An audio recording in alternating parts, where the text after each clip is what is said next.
देखिए, ज़ाहिर-सी बात है, मेरे लिए एक नया तजुर्बा है और मैं नई कोशिशें कर रहा हूँ। और मेरी कोशिश है कि जो राजनैतिक लोग नहीं हैं, उनको राजनीति में लाया जाए और कांग्रेस से जोड़ा जाए, नए लोगों को जोड़ा जाए। तो मुझे खुशी है कि रोज़ जब भी मैं कार्यालय बैठ रहा हूँ, ऑफ़िस बैठ रहा हूँ, एआईसीसी, तो 150 आदमी कांग्रेस ज्वाइन कर रहा है, मिलने आ रहे हैं लोग बड़ी तादाद में। तो ये एक नई-सी हवा जैसा लग रहा है और खुशी है कि नेतृत्व ने, सोनिया जी ने, राहुल जी ने, प्रियंका जी ने जो भरोसा जताया है, उस पर मैं लगभग खरा उतर रहा हूँ और आने वाले दिनों में और बेहतर करने की हम लोग कोशिश करेंगे। युवाओं को क्या पैगाम देना चाहिए? देखिए, ये मुल्क जो है युवाओं का मुल्क है और इस मुल्क में एक अलग तरह की नफ़रत की हवा चलाई जा रही है।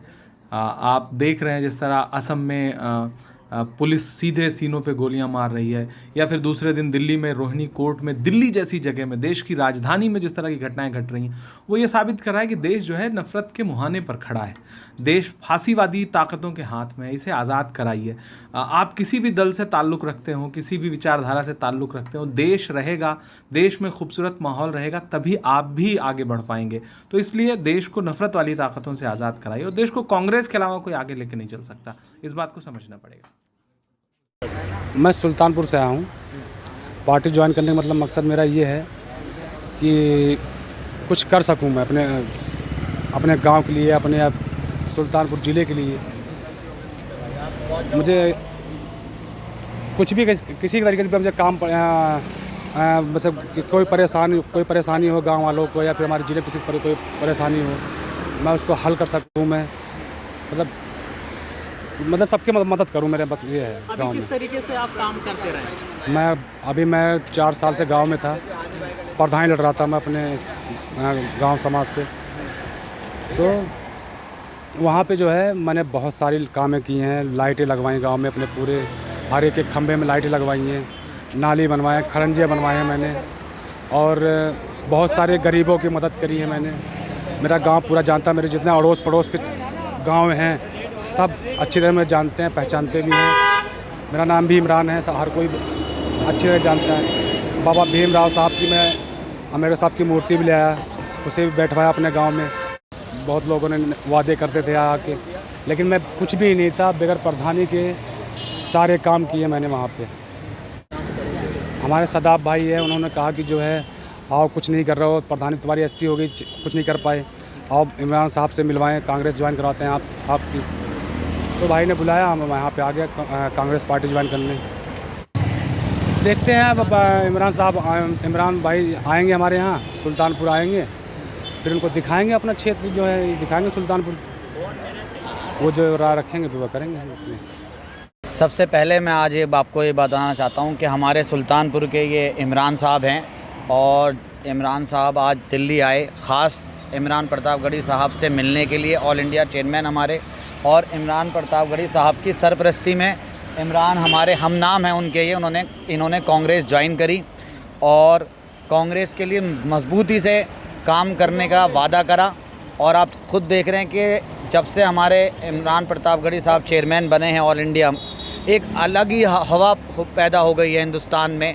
हिंदुस्तान के हर कोने से लोग एआईसीसी आ रहे हैं और कांग्रेस पार्टी को ज्वाइन कर रहे हैं, और इस नफ़रत की राजनीति से कहीं ना कहीं लोग जो है पूरी तरह से परेशान हो चुके हैं। पूरे हिंदुस्तान का लोग समझ चुके हैं कि ये लोग सिर्फ नफ़रत फैला रहे हैं और नफ़रत की राजनीति कर रहे हैं। तो इसके ख़िलाफ़ हवा बहुत तेज़ी से चली है। इमरान भाई की सरपरस्ती में आज मैंने, ये हमारे अबूबकर भाई हैं, ये बिजनौर से आए हुए हैं, इन्होंने आज पार्टी ज्वाइन करी है इमरान प्रतापगढ़ी साहब के सरपरस्ती में, और उन्होंने वादा करा है कि वो जल्दी ही बिजनौर भी आएंगे और ये जिम्मेदारियाँ भी दी जाएंगी। खैर, अब ये है कि मैं आपसे ये कहना चाहता हूँ कि इस हवा को हर इंसान समझ गया है कि यहाँ पर जो है ये चला रहे हैं। आप देखिए कि कभी हिंदू की बात, कभी मुसलमान की बात, लड़ाई, दंगे, तो ये पब्लिक ऊब चुकी है।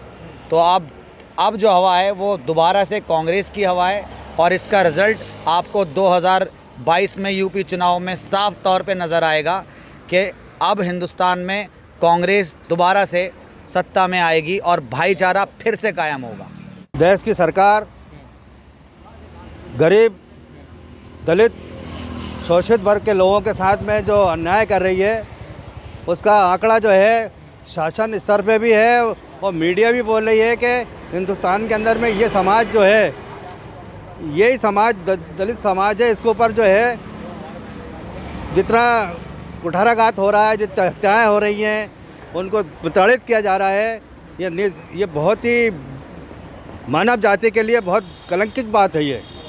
परंतु मैं देश के प्रधानमंत्री से निवेदन करूंगा, हाथ जोड़ कर निवेदन करूंगा कि आप देश के दलित समाज के लोग और जो दलित समाज से भी जो मुस्लिम समाज के अंदर में उनके साथ भी जो है भेदभाव किया जा रहा है और किसी को जो है आतंकवादी बता देते हैं, किसी को अलग अलग ढंग से उन पे जो है आरोप लगाए जाते हैं। ये बहुत ही गलत बात है ये। इसी तारतम्य राहुल जी से मिलने आए थे हम, परंतु किसी वजह से जो है उनका टाइम नहीं मिला हमें। हमारे लोग यहाँ हैं, करीब 5000 लोग जहाँ हैं अंबेडकर भवन के अंदर में आज मीटिंग करी थी उन्होंने। हिंदुस्तान से कई लोग आए, जगह जगह से लोग आए थे यहाँ पर इस मीटिंग के अंदर में, और एक प्रस्ताव पारित किया गया है कि आने वाले समय में हम जो है एक बड़े पैमाने पर जो है आंदोलन करेंगे, जिससे कि जो है देश के अंदर में अराजकता जो हो रहा है वो बंद हो। देखिए, सरकार बनाना या नहीं बनाना बात अलग है, परंतु मानव जाति के आधार पे मैं बोल रहा हूँ कि जिस तरह देश के अंदर में जो हालत दी जा रही है वो निस्वार्थ भावना से जो है गलत हो रहा है। हर आदमी जो है हर एंगल से जो है परेशान हो रहा है। उनके साथ जो है छोटे छोटे गलत ढंग से व्यवहार किया जाता है। मेरा मतलब कहने का ये है कि ये पढ़ा लिखा जो तबका है, युवा वर्ग है, उनको ना तो कोई रोज़गार है, ना कोई बिजनेस है, ना उनको कोई जॉब दिया जा रहा है, और बेचारे घर बैठे हुए हैं और पढ़ लिख के जो है वो अपने घर में बैठे हुए हैं। वो इस तरह का जो है माहौल बन रहा है कि देश के अंदर में इस तरह का आज तक हमने हिंदुस्तान का पहले प्रधानमंत्री है, हम तो कहते हैं उनके कुशल नेतृत्व में अच्छा काम हो। हम ये कहना चाहते हैं कि अब सरकार खूब चलाओ आप, लेकिन जनता के भला करो, आप जनहित में काम करो। मैं उमेश झा, प्रदेश कांग्रेस कमेटी के जनरल सेक्रेटरी हूँ, भोपाल से आया हूँ मैं। धन्यवाद, जय हिंद।